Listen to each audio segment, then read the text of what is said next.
Welcome, I'm Brian the Builder, and in this video I am going to be building, painting, weathering, and probably epoxy sculpting Boba Fett's knees and elbows. The shoulder joints are essentially hidden behind that bit of shoulder armor, but the elbows are really noticeably a jointed action figure. And for my purposes of having Boba Fett standing as part of a little diorama, that isn't useful. So I don't need him to be posable. After I get him set up, he doesn't need to move again. So he will be basically glued into position and then have his joints filled and sculpted to look solid. Well, to be solid. So let's take a look at the runners before we get going here. There's actually a lot of great detail on this kit, and if you didn't really ever even want to paint anything, you could probably get away with it. But the colors are not quite right compared to, what's on screen. So the colors are good. They're just not quite right. So again, and you definitely would want to have a lot of detail stuff. And, while this green may be pretty close for the helmet, for the backpack jetpack, that really should be almost a really pale gray blue. So it is what it is, right? I mean, things can only be molded in so many different colors. These, rather than being the black of the Stormtrooper, right, these are gray for Boba Fett. And then here's a lot of the body panels, a lot of the cloth. That's going to be basically what you see for the kind of legs and arms, the jumpsuit that he's wearing underneath the armor panels. And then armor panels, some of his belt pieces, part of the helmet, blaster pistol, and the kind of cloak shawl piece that he's wearing over his shoulder. In Empire Strikes Back, when they're in Cloud City, as basically Boba Fett is taking Han Solo away after Han's been frozen in carbonite, as I was looking, I don't remember Boba Fett ever even having this shoulder shawl thing, so I was trying to look at images from the movie, and he definitely is wearing it, and it's even paler than this, with almost a yellow stripe across it. So I'm going to have to do a little bit more research on that and figure out exactly what that's going to look like as we get to the painting process. This does also come with a good set of water slides as well as a good set of stickers. I'll be using, I'm sure, some of the water slides. I probably won't be using all of them. I would prefer to paint most of the detail, but there's really no way I'm going to be able to paint that little Mandalorian logo. Let me see if I can zoom into that.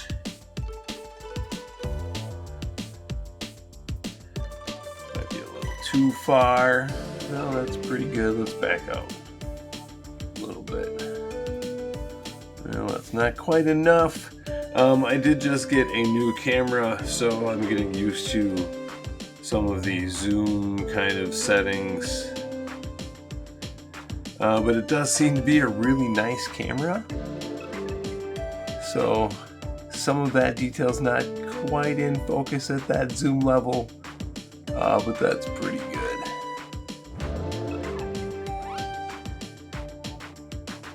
I don't think most of the time I won't need to be zoomed in quite that far.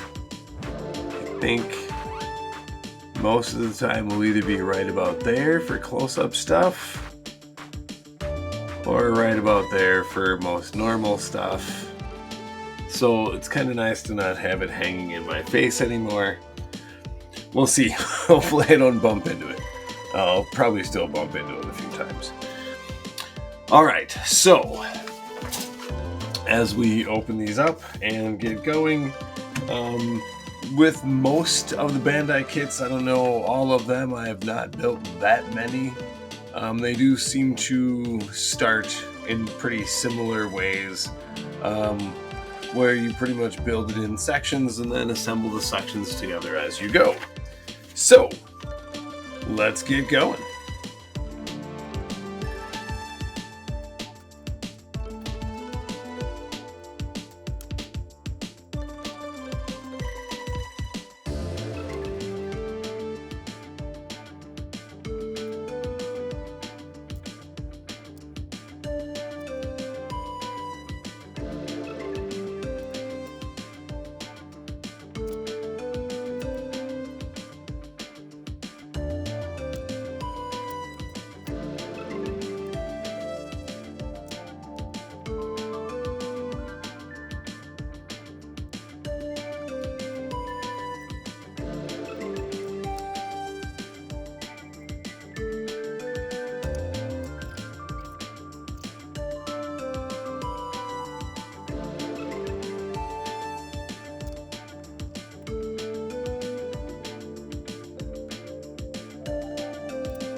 Alright, so there is one completed Boba Fett helmet,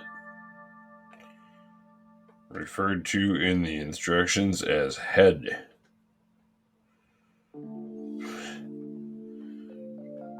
There are plenty of STL files of the Boba Fett actor, I don't know his real name, who without his helmet. So, like, you can actually get the Boba Fett head if you would like.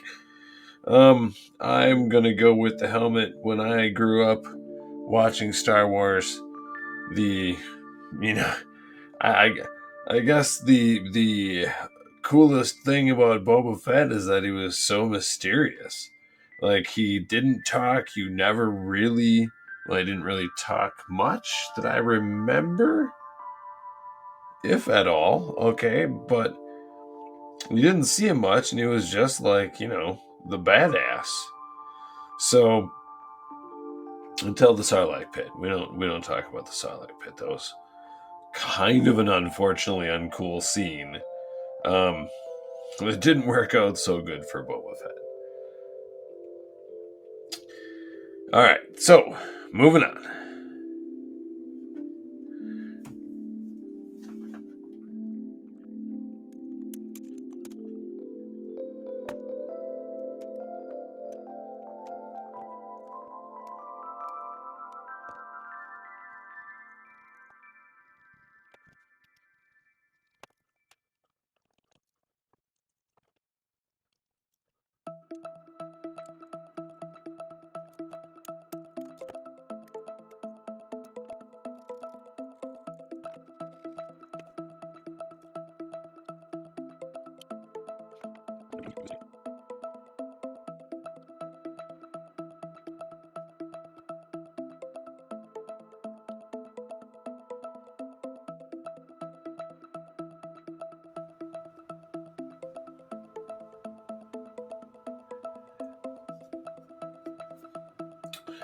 Now once that sets, I can go back in and actually clean those wrinkles up to make sure that they meet nicely.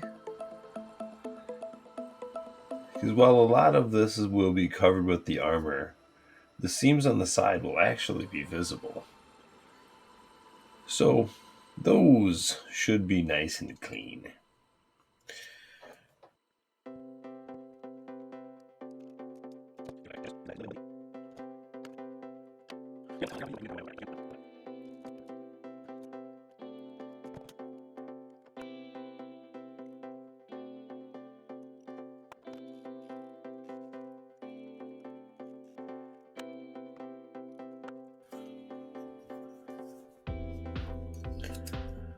So once that's on there,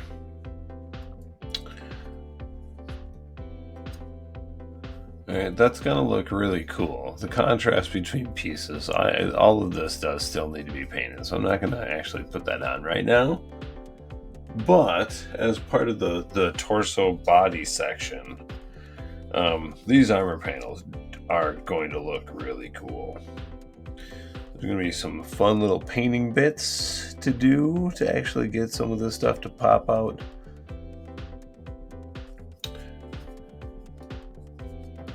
So we'll pop that back off, and then we'll get the rest of our pieces ready to go.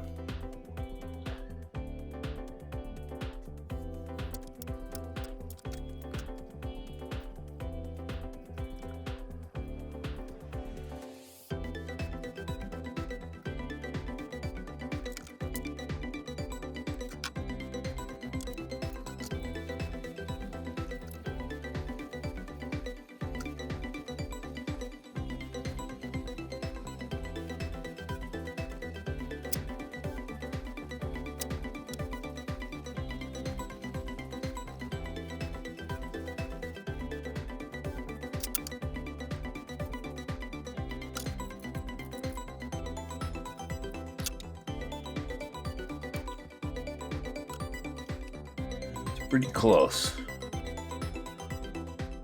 Might not be perfect, but I don't think once there's a coat of paint on there, and I'll pop those back off. Once there's a coat of paint on there, really don't think you'll see it.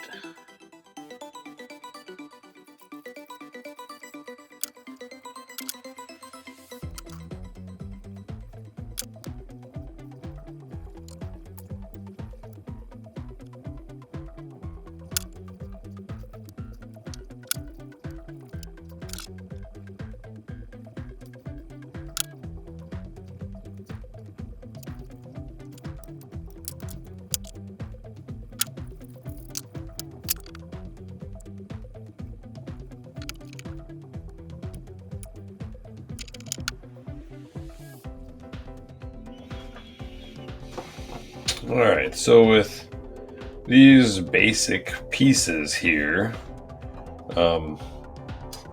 this is the second step.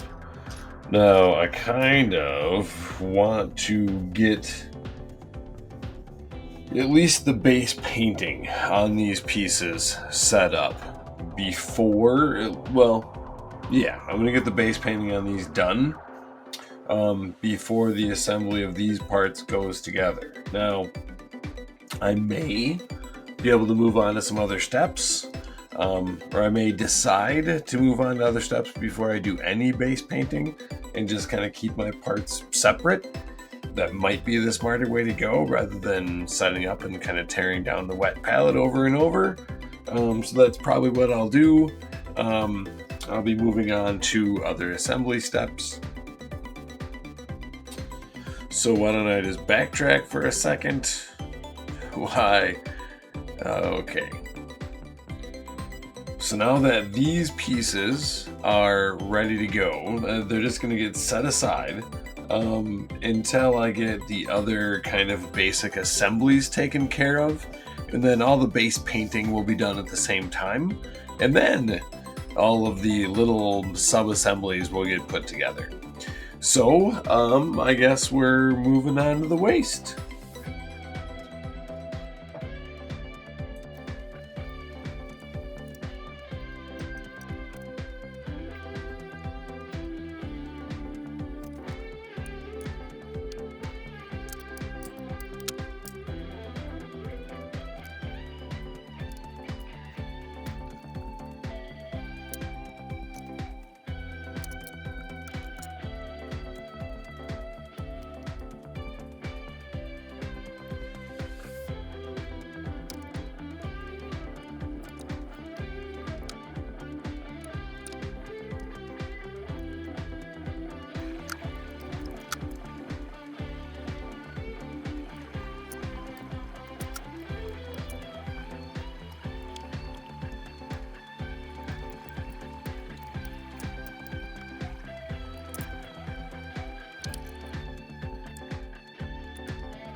I'm not going to put that on all the way.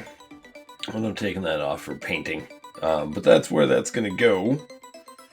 And eventually, I'm not sure, the entire back of the knee here is going to be filled in and turned into one continuous pant leg. So, that's essentially the entire leg and foot. I want to be a little gentle, just making sure.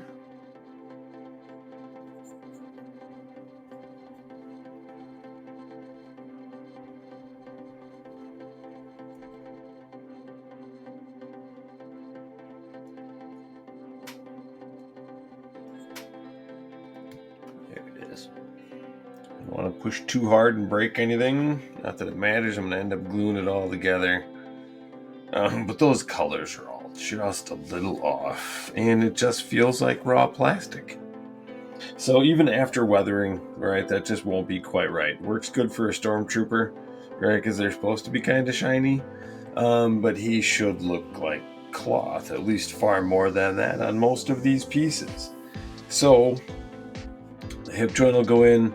That essentially will most likely all be covered as well.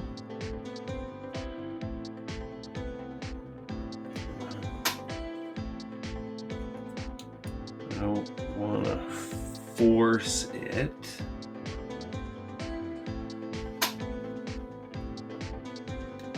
There it is.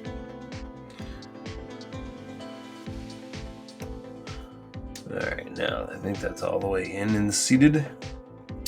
But again, once he's posed, then a lot of that is going to be covered. So I don't know quite exactly where it's going to be at this point. We're going to have to get them all posed up. And then I'll go back in and lock the joints. Like here at his ankle, right? That won't get filled, but it'll be locked. So it can't move again. But alright, I'll be right back with the other leg.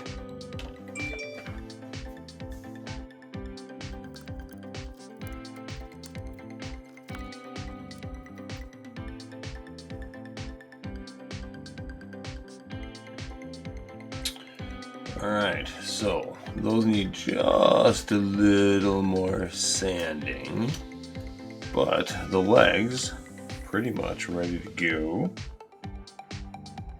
Alright, next is the equipment on the belt.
Alright, some of this can be more assembled than it is before it gets painted, because it's definitely going to have to be more, well, it's going to have to be in its final pose, really, because I'm going to have to epoxy sculpt the backs of the knees and the entire elbow section. So we'll get there, and then everything will get painted, but stuff like this is going to get painted separately and then assembled. So it'll be at least slightly in sections. But next is the backpack. Okay, next is the jetpack.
On to the weapons.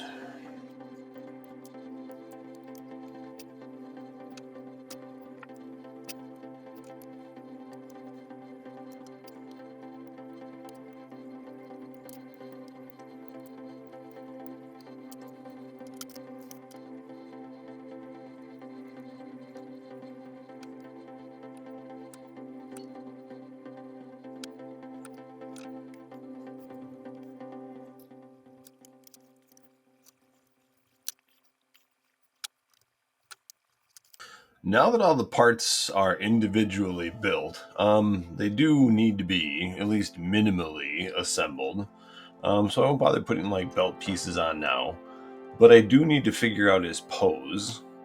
So he is going to have to be mostly assembled and then glued in place, so that after I get them all locked in place, I'll be able to go in with Apoxie Sculpt and fill in all the joints.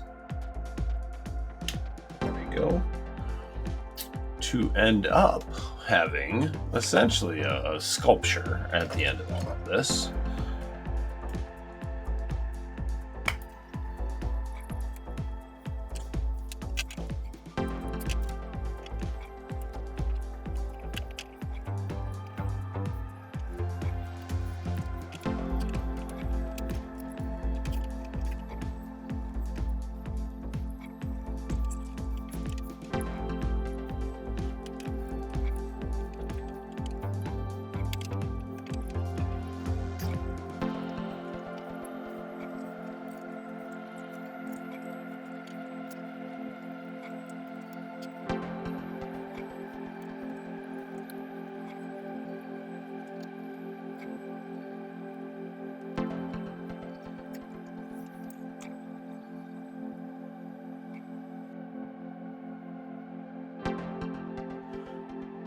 So based on what happens to his wrist here, when I try to get the weapon into the position that I'm going to end up having it, it looks as though the wrist is definitely going to need a bit of modification there. I also need to essentially adjust these square pegs on the inside of these joints to allow this whole forearm to twist out a little bit more. So before I get them glued up, I'm going to basically, I guess, disassemble them again, make a few adjustments, and then go from there. So first let's just take off the arm.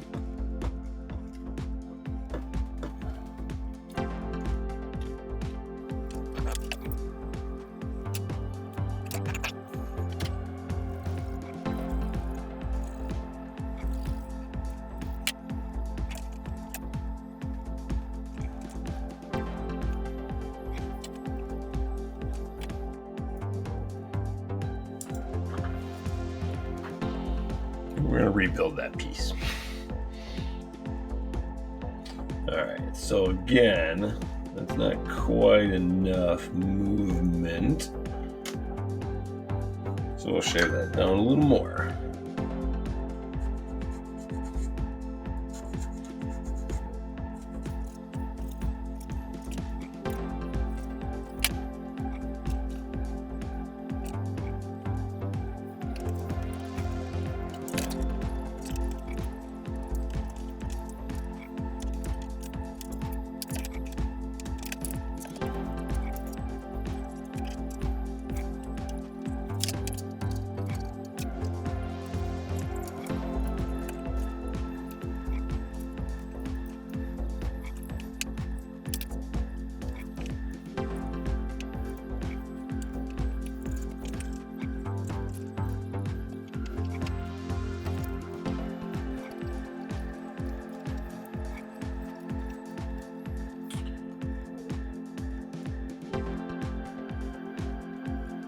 I think there's parts of this I'm going to have to approach a little differently. I think I'm going to need to actually work on that whole wrist section a little bit more. There's just something, the weapon's just not fitting into the crook of his arm the way it is in so many shots of him.